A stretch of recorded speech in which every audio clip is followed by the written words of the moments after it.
Shalom Bapak Ibu semua yang dikasihi oleh Tuhan Yesus. Hari ini Senin 15 Desember 2025. Renungan kita berjudul Kanibalisme Embrio Hiu Macan Pasir.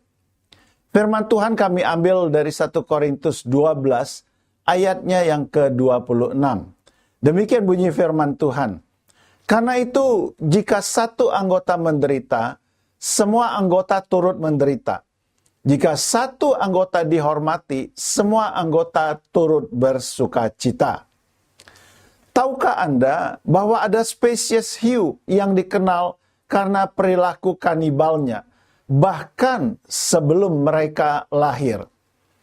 Hiu macan pasir adalah salah satu hiu predator yang tampak mengerikan dengan deretan gigi tajam yang menonjol.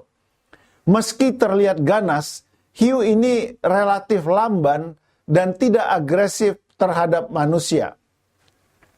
Namun ada satu fakta yang membuat hiu ini unik dan sekaligus mengejutkan, yaitu perilaku kanibalisme di dalam rahim yang merupakan sebuah fenomena langka di dunia hewan.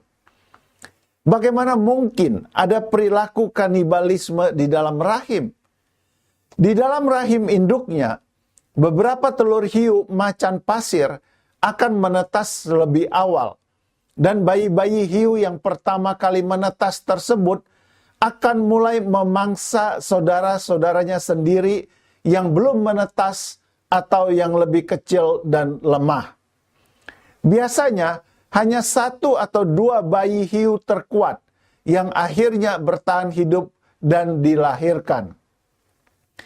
Hidup bagi hiu macan pasir sejak awal adalah soal bertahan dengan cara mengalahkan atau bahkan menghancurkan saudara sendiri.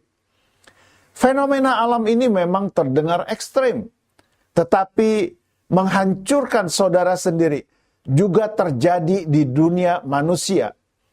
Banyak orang hidup dengan mentalitas seperti hiu macan pasir.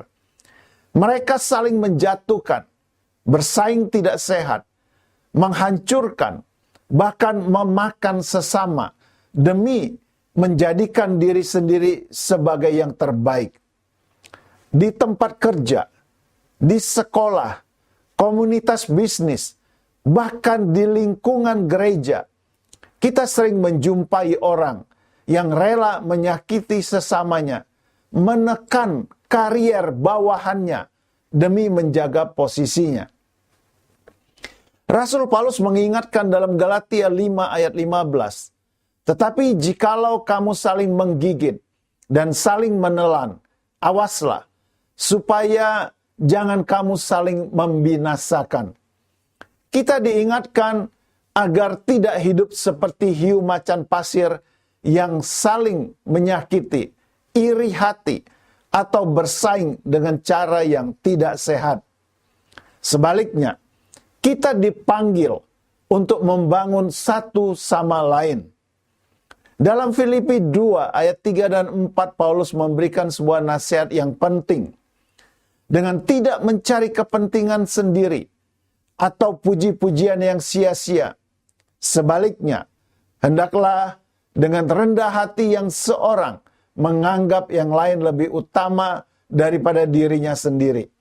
Dan janganlah tiap-tiap orang hanya memperhatikan kepentingannya sendiri, tetapi kepentingan orang lain juga. Sayangnya, dunia seringkali mendorong kita untuk hidup dalam kompetisi tanpa akhir. Dunia mengajarkan bahwa jika kita tidak menjadi yang terkuat, maka kita akan kalah dan ditindas. Tetapi Yesus mengajarkan jalan yang berbeda, yaitu jalan kasih dan kerendahan hati. Ia justru berkata bahwa barang siapa hendak menjadi yang terbesar, hendaklah dia menjadi pelayan terlebih dahulu. Mengapa Yesus berkata demikian? Karena di dalam tubuh Kristus, kita dipanggil bukan untuk bersaing, melainkan untuk saling melayani dan membangun. Marilah kita memeriksa diri. Apakah selama ini kita telah menjadi seseorang yang membangun atau malah yang menghancurkan kehidupan sesama kita. Kata-kata bijak hari ini, kekristenan sejati saling membangun, bukan menghancurkan layaknya binatang. Puji Tuhan untuk renungan yang indah, mengingatkan kita semuanya, dan mari kita akhiri dengan berdoa bersama-sama. Tuhan, aku tidak ingin memiliki mentalitas kanibalisme yang menghancurkan orang lain. Aku mau membangun, mengasihi, dan mendorong dengan tulus. Dalam nama Yesus, amin. Puji Tuhan untuk renungan hari ini. Mari kita terus belajar untuk saling melayani dan membangun, dan bukan menghancurkan sesama kita. Selamat beraktivitas. Tuhan Yesus memberkati kita semuanya. Haleluya. Amin.